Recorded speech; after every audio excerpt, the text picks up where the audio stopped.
Autolite and its 96,000 dealers present Mr. Joseph Cotton in Blood Sacrifice, a suspense play produced and edited by William Spear. Hap, me boy, here's one that'll rattle the ivory between your ears. What is it that carries water, has plates, gives continuous service, and is associated with a good tip? A waiter. Oh, how dumb can you be? Listen, I'll make it easy. It needs water only 3 times a year in normal car use, and it's a tough little bundle of potent energy. Now, what is it? Camel? Oh, give me strength. Look, Slap Happy, it's the famous Autolite Stay Full battery. The battery that needs water only 3 times a year in normal car use. Why, the Stay Full has over 3 times more liquid reserve above the plates than batteries without Stay Full features. You caught me with my brains down, Wilcox. Glad to hear you admit it, because the Autolite Stay Full battery is known from coast to coast as the battery that gives 70% longer average life as compared to batteries without Stay Full features. And this is proven by tests conducted according to SAE life cycle standards. You're absolutely right, Harlow. Of course. You're always right with Autolite. And now, with Blood Sacrifice and the performance of Joseph Cotton, Autolite hopes once again to keep you in suspense.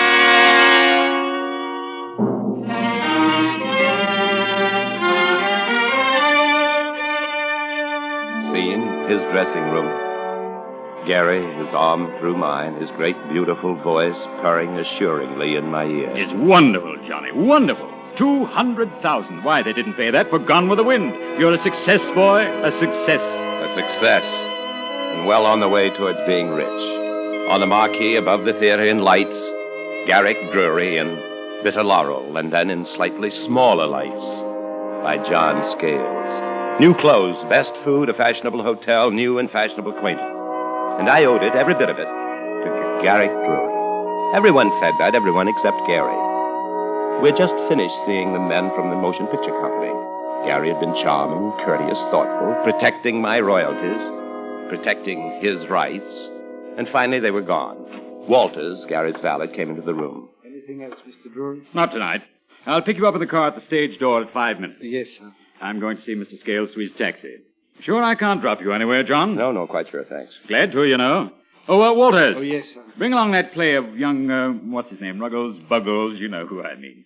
I promised Fanny Taylor I'd read it, but, well, it's perfectly useless, of course. We'll be playing Bitter Laurel for another 2 or 3 years yet. Eh, what, John? Well, come along. 5 minutes, Walters. Oh, yes, sir. Now, look here, John. Don't you worry about this movie deal. I've handled these characters before. Before! Oh, listen to that, John. Wonderful sound. The empty theater. The empty, echoing, endless theater. John, you know what? Sure. There's a play in it. In the last scene, the actor dies in the empty, endless theater, pouring out his death on 8 pages to the ghosts of all the audience who didn't realize how great he was. Alone. His wife's gone to, Hollywood. Perfect. Well, what are we waiting for, Johnny? I'll put you in your taxi. You go home and write it. Bring it to me tomorrow night. We'll fix it, and there we are. I can read the notices now. They're sensational, aren't they? Garrick Drury does it again. Actor's death scene draws bravos. Sir Garrick Drury, maybe. Well, come on. We'll get you on your way. Good night, Mr. Drury. Thought your performance was exceedingly fine tonight. Thank you. Good night, Scotty. Waters will be right out. You can lock up. Good night, Mr. Drury, Mr. Scales. Good night, Scotty. Well, this is raining. There's a cab stand right at the corner. We make a run for it. John, look out!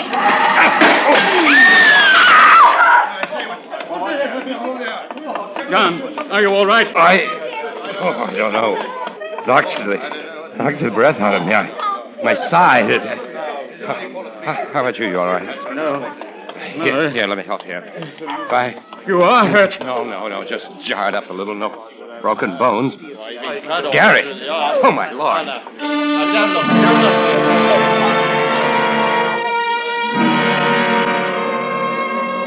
I picked myself up from the curb where the car had thrown me when it hit us. My side hurt and my head reeled, but Gary... Saw him stagger out from the other side of the car. Saw the jagged pane of broken glass in the store window. Saw the bright spurts dyeing the pavement crimson where Gary's right hand clutched his left arm. A policeman came running toward us. Yeah, what happened? It's Mr. Drury, officer. The car skidded over the curb, then knocked him through the window. Here, let's have a look now. Oh, catch him. He's going faint. They've got him now. Oh, and no wonder. He's got an artery. Hey, you, call an ambulance. Get a doctor. This man will bleed to death if we're not quick. Are you all right, sir? I hurt the side a little, Saul. I feel a bit faint, but I'll be all right. Good. We've got to stop this bleeding here. Now, help me. You put your hand right here. That's right. Yeah. Now, squeeze hard. Yes. And keep on squeezing. You over there. Come on, give us a hand. I'll take his head. You take his feet now. Easy does it. Up.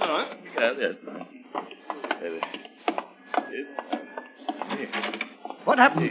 Mr. Drury. It's been an accident. Walters, here. Come, give me a hand. Hang on to the artery now. I'm trying to now. What is it, Mr. Scales? Accident, Mr. Drury. Cut an artery. Here. There, there's a couch in Mr. Drury's dressing room officer. Right around this way. What's the matter? What happened to the light? Turn up the light. He fainted, Gary. I see. All right. Here on the couch. Easy now. Down we go. Now, you, get an ambulance and a doctor. All right. My left arm, huh? You suppose I'll lose the use of it? Oh, well, it's lucky it's the arm in play, isn't it, John? I can always go on playing Keith. Always.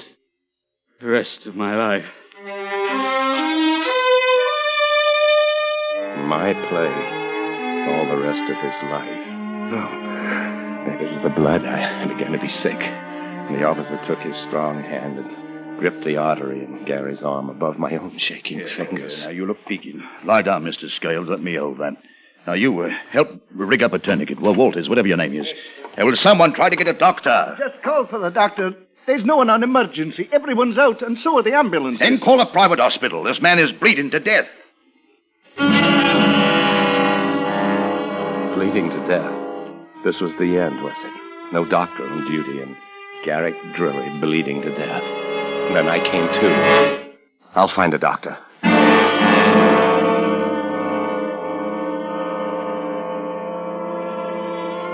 But it was 40 minutes before the doctor finally came. 40 minutes while Garrick Drury's life seeped out from the improvised tourniquet.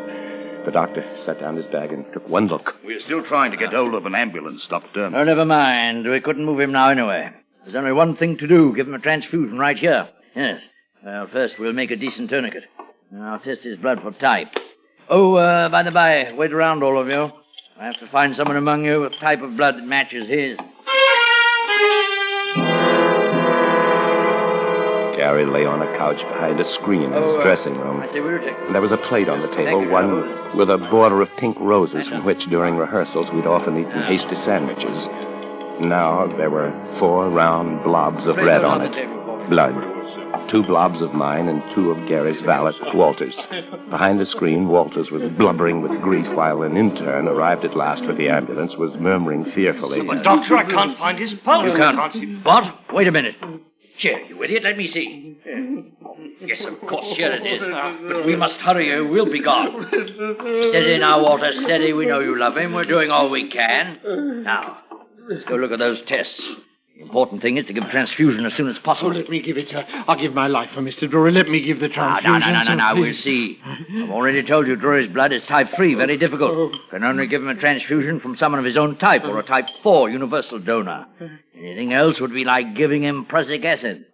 I only hope that you or Mr. Scales will do. We'll have to make sure.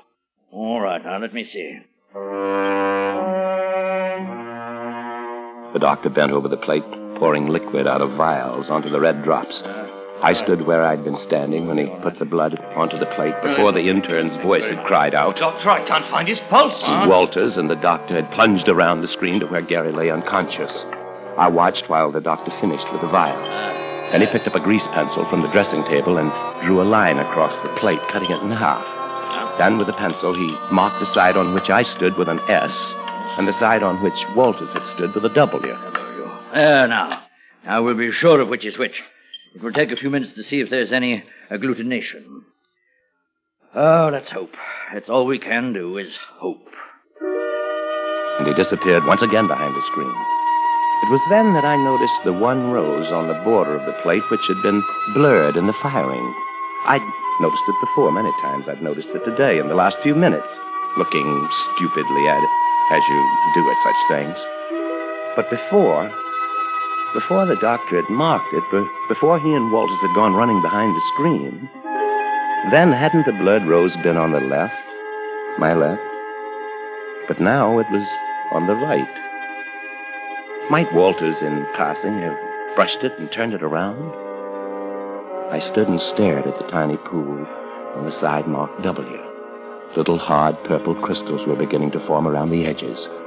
I looked at the side of the plate marked S, my side, supposedly. The blood was clear and bright. But what if the plate had been turned around? And the blood on the other side was mine. It was mine that was forming little purple crystals. I stood staring at the plate as the doctor came around from behind the screen. Let's have a look at this. Well, looks as though we're in luck. Is it mine? May I give him the transfusion, sir? Sorry, old man. Not unless you want to murder him. Oh. No, but Mr. Scales here, it looks as if he were that useful animal, a universal donor. All right, Mr. Scales, let's make ready. What? You're it, Mr. Scales. There's something I ought... Well, I ought to mention that... You're not frightened, are you? There's not that. No danger from giving a transfusion, you know. No. The donor, that is. No, I'm not then frightened, come Doctor. around here and let's get busy. We haven't much time. Doctor, Hello, John, old fellow. Okay. What's this? Final curtain? Don't be silly. Such a rotten exit. Dying, Egypt. Dying. Oh, you're not dead yet, not by a long shot. Now take off your coat, please, Mr. Scales, and roll up your sleeve. Rotten exit. Rotten break for you, too, John. I'll have to close the play. Close the play. Close the play. I'm ready, Doctor. Yes, to be sure. Now sit down here. Hold still. You will hardly notice this. Make a fist. Tight. Fist? That's it. Maybe feel a little dizzy for a minute afterward, but in an hour, you'll be as right as rain. That's all right. Now still. Ah. Yeah. Not bad, was it? Lie back. That's right. Good old John. Give me... Lord, what a publicity story this will make. Playwright at actor's bedside gives blood to save famous star's life.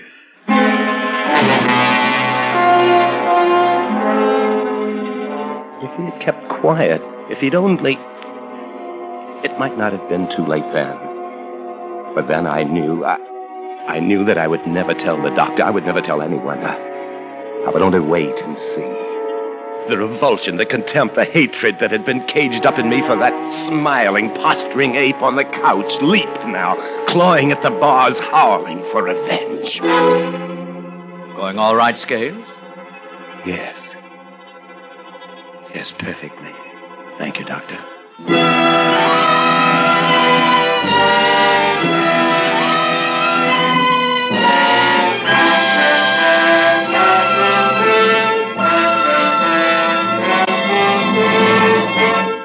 Autolite is bringing you Joseph Cotton in Blood Sacrifice, tonight's production in radio's outstanding theater of thrills, Suspense.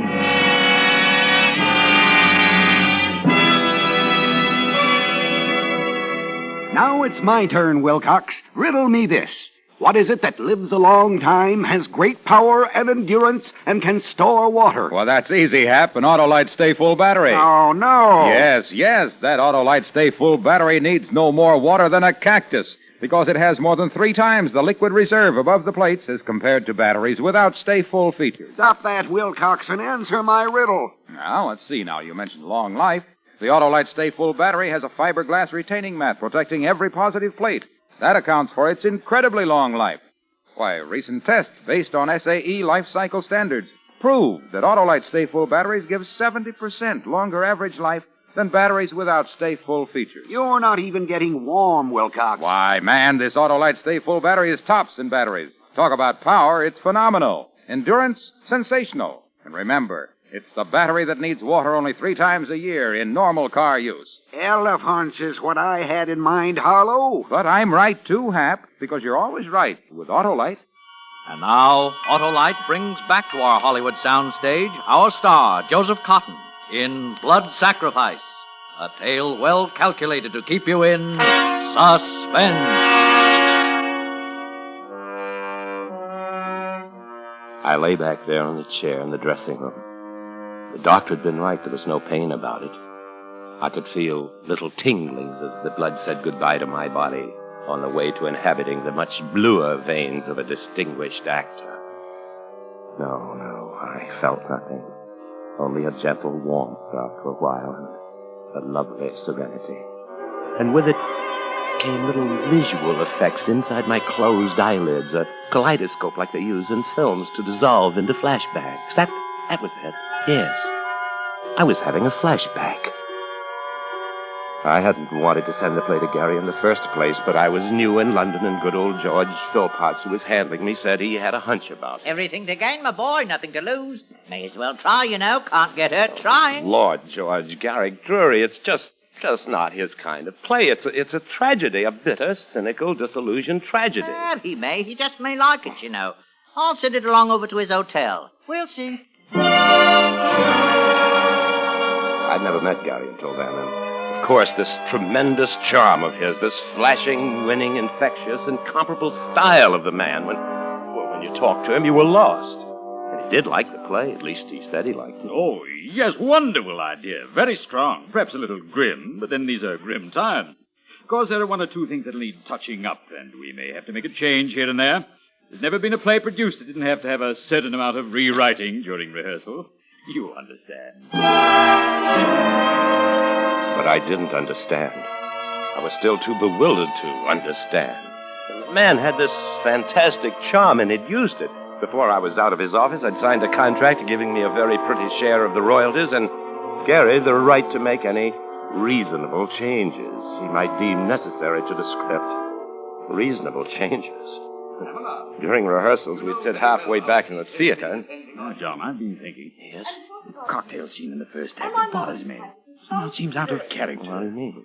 Keith wouldn't have acted that way. He'd have been shocked and hurt and angry at the change in his fiancée. He'd have denounced her and left the party. Wonderful scene, huh? And then at the very end, Keith rolls up his uniform tunic with all the decorations on it and lays it under his head for a pillow and lies down on the bench. Oh, just a minute. Oh, a wonderful curtain line. He said, "I'll rest upon my laurels." Wonderful. Can you write it, boy? You're not serious. Of course I'm serious. Now, look here, Johnny. This is your play. I'm only concerned with... But that's not the play, Gary. It's all out of key with the rest of it. Oh, yes, that reminds me. I've been a little bothered about the ending, too. Oh, it's very dramatic, of course, but just at this time, it seems in a little bad taste. Don't you think? The play, altered, butchered, finally opened. We sat up waiting for the morning papers, and then they came.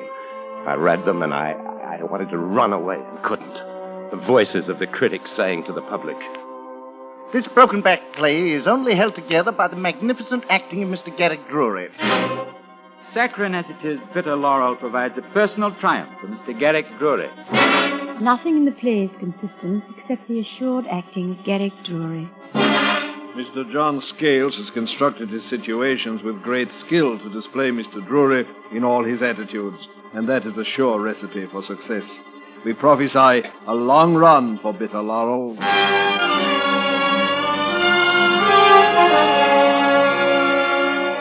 And run it did. There was no stopping it.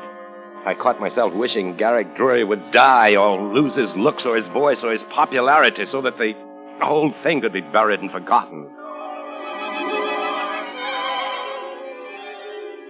Well, now, perhaps he was going to die. I watched the blood from my veins fill up the container. I thought of the blurred rose on the plate that might have got turned around. I heard Walters still complaining about something. I listened to the doctor. Blood won't do it at all, Walters. Lucky for Mr. Drury that Mr. Scales was around. Good man to have around. Universal donor. Blood mixes with all types. But was it my blood or Walter's that mixed with all types? I didn't know. I couldn't be sure. Yet somehow I was sure that the plate had been turned around, and that would mean that if the doctor used my blood for a transfusion, that... What was it he'd said? It would be like giving Gary prussic acid. It would be murder. No one would ever know. The doctor might guess, but he would never dare speak. It would be put down to his own negligence. He came over to me and looked at the level in the container and nodded his head approvingly and turned to Gary again. I felt myself pulsing and drifting like a man dozing in a snowdrift. Flower for your lapel, sir. Flower for your lapel. Good evening, Florrie. Oh, good evening, Mr. Drury. Looks like rain, don't It it? does indeed. But then we can't complain. Well, John, you must let me run. Here, sir. Take a flower. Thank you, Florrie. The show must go on, you know. Bless you. Oh, good evening, Mrs. Scales. Florrie, let me have a carnation. Yes, sir. 2 shillings, sir. Mm-hmm. Here you are. Send it on for you. Oh, thank you. It's wonderful about your play, Mr. Scales. It's been a wonderful run. But then Mr. Drury does know how to pick them. Yes, it looks as if it might run forever, doesn't it? No matter what he's in, they all come to see him. Not that yours isn't a wonderful play. Mr. Drury gave me a ticket for the second night. Oh, He's always so thoughtful. what'd you think of it? I thought it was lovely. I cried ever so when Mr. Drury came back with only one arm and found his fiancée with that other fella at the cocktail party. Exactly. I will rest on my laurels. It was a beautiful curtain line you gave him there, Mr. Scales, and the way you put it over. Yes, there's no one like Drury to put over that kind of line. Good evening, Florrie. Good evening, Mr. Scales. Bitter Laurel. Oh, good Lord, Molly, Sheridan, hello. It's good to see you. It's been months. Look who's here.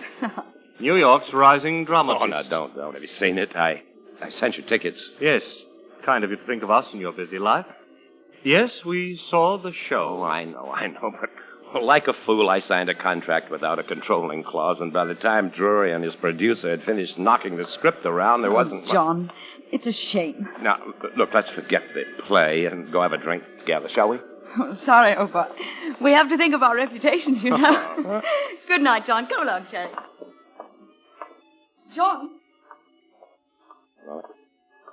John, it was a good play. How under any circumstances could you have let them do this to it? Come along, Sherry. Good night, John. Yes. Good night.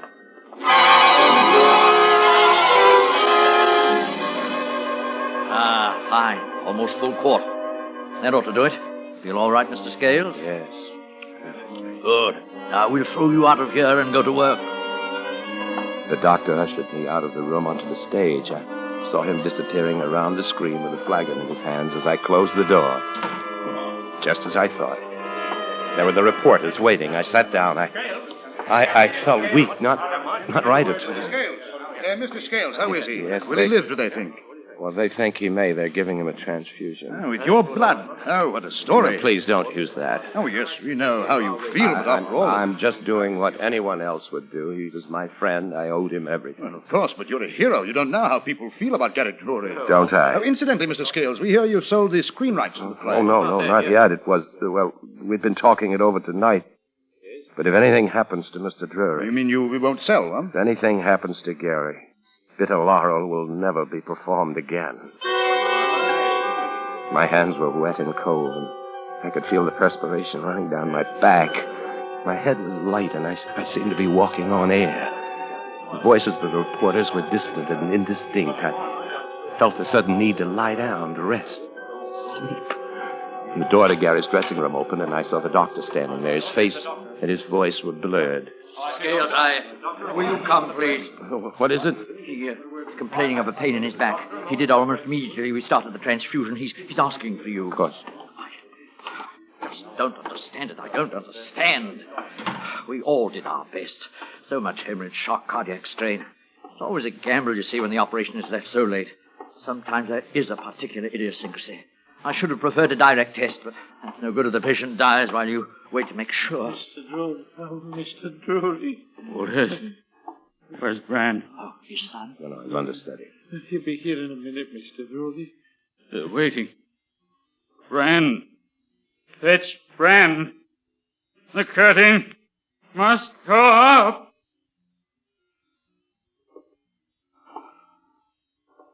Oh, I don't understand it.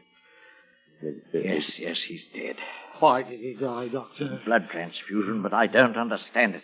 Mr. Scales is a type 4 universal donor. Still, there are sometimes personal idiosyncrasies. Here, I caught Walter's gaze and followed it. He was staring fascinated at the plate, which still stood on the table. The rose. That one there that's smudged from the firing. I remember noticing it. It was originally on my right. Now it's on my left. Ridiculous. You did it!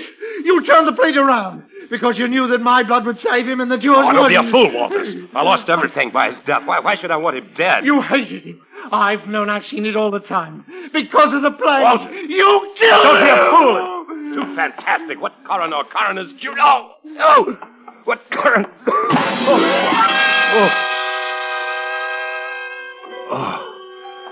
It happened. There. The roaring in my ears, the spastic constriction of my stomach. The room began to teeter and whirl. I staggered toward a chair. I could hear the doctor faintly as though from a long way off. What's the matter? What is it? Easy now. It's shock. No. Here, my side, where the car hit me. Where? Show me. Just here. Good Lord, man. Why didn't you tell us? You're hurt. Walters. Yes, sir. Tell them to bring in the stretcher from the ambulance. Quickly, man. Yes, sir.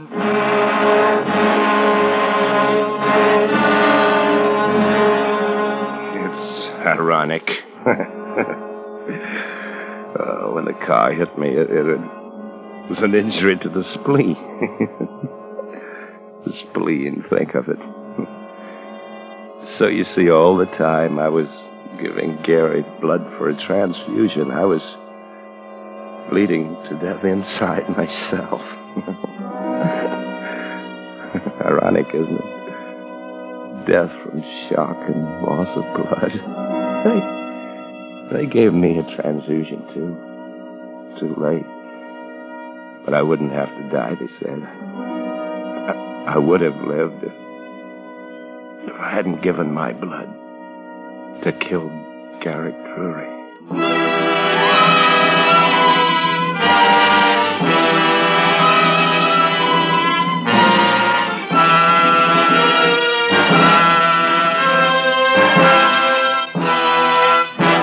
Suspense. Presented by Autolite. Tonight's star, Joseph Cotton. Simmer down, Harlow. No more of those explosive riddles. I'm exploding with good news, Hap. The news that Autolite makes more than 400 products for cars, trucks, planes, and boats in 28 plants, coast to coast. These include complete electrical systems used as original equipment on many makes of America's finest cars. Batteries, spark plugs, generators, coils, distributors, electric windshield wipers, starting motors, bullseye sealed beam headlights. All engineered to fit together perfectly, work together perfectly, because they're a perfect team. So, folks, don't accept electrical parts supposed to be as good. Ask for and insist on Autolite, original factory parts at your neighborhood service station, car dealer, garage, or repair shop. Remember, you're always right with Autolite.